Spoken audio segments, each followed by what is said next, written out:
So Ian, you've just completed your very first English Greyhound Derby draw. First of all, how was it? How did you find it? Yeah, it was fine. I've been involved in draws for a long time. It was my first English Derby draw to attend live, and never mind do the draw, but it worked out okay. There weren't too many mistakes. We got there. There was no real glitches in the system. We didn't find a loose name, or we weren't a name short at any point, so all good at that point.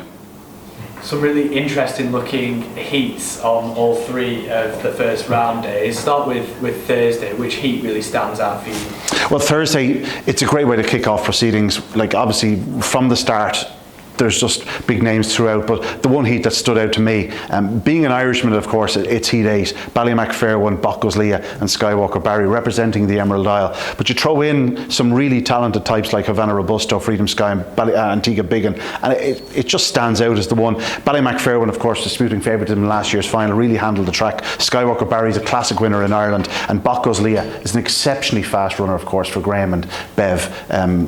Graham Box and Bev Lockheed, they'll be hoping that she can go further. But again, there's so many heats you can mention there. Sporting Chile, of course, the recent track record holder, racing from Trap 5 in Heat 4 against Hello Hammond. They had a great tussle in their first trial stake together, so it'll be interesting to see how that one goes. Moving on to Friday night, the heat that I think stands out in the entire opening round is Heat 12, where you have Kilkenny Santee, Lemon Tossie, Park Lake, Sing Along Sally, Warzone Tom and Savannah Hero. There's four or five dogs there that it would be no surprise if they'd gone to the latter stage of the competition. We're going to lose at least one big name there. Of course, Warzone Tom formerly held the track record at Toaster. Park Lake is the anti-post favourite. Sing Along Sally I don't think she's ever failed to make a final. She's been there. She was second in the Irish Derby. She won the Juvenile Classic. She was a Kirby finalist last year. She's won the Champion Bitch Stake this year. She's just a professional. Kilkenny Santee was a finalist in the Shelburne 600, really powerful galloper, a newcomer in the UK, and Savannah Hero on the outside for Kevin Boothby, of course. So we have to mention him. He's a very talented tracker, has run well around Toaster in the past. But some really interesting heats again on Friday. But I suppose the one that people will be keeping an eye on is Thorn Falcon in Heat 19, the defending champion. He's taking on one of Ireland's best hopes, Coulivanny Calvin.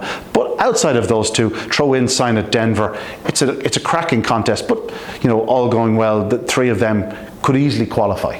But again, fantastic heats. Heat 20 is another cracker. Heat 18 is a good one. Yeah, lots to look forward to. I think Friday night's heats in particular really do stand out. I think there's 3 or 4 in that really catch the eye. And then on Saturday night, plenty of good ones. There was some oohs and ahs when Heat 29 was been drawn. We started with Night Tornado, Romeo Magico and Deadly Destroyer. 3 Irish runners side by side. 3 very talented Irish runners, all looking for the same sort of ground, very similar in their styles. They all go up strongly. They're big down the back straight. They probably need to lead by the final turn, so they could have a great tussle in the early yards. If they did clash, it could fall to the likes of a Daring Dacia, Killiford Defoe or Frosty's 10. Again, the clash of the 2 bitches in Heat 28, Wide Open in 1 and Havana Bailout in Trap 6. They're 2 exceptionally talented ladies. That's going to be a cracking contest. But again, race after race, heat after heat, there's something to draw your eye into each and every heat. I think it's fair to say it's a cracking English Derby. So we know the heats now, at least for round 1. Have you got an early favourite at this stage? You got a selection?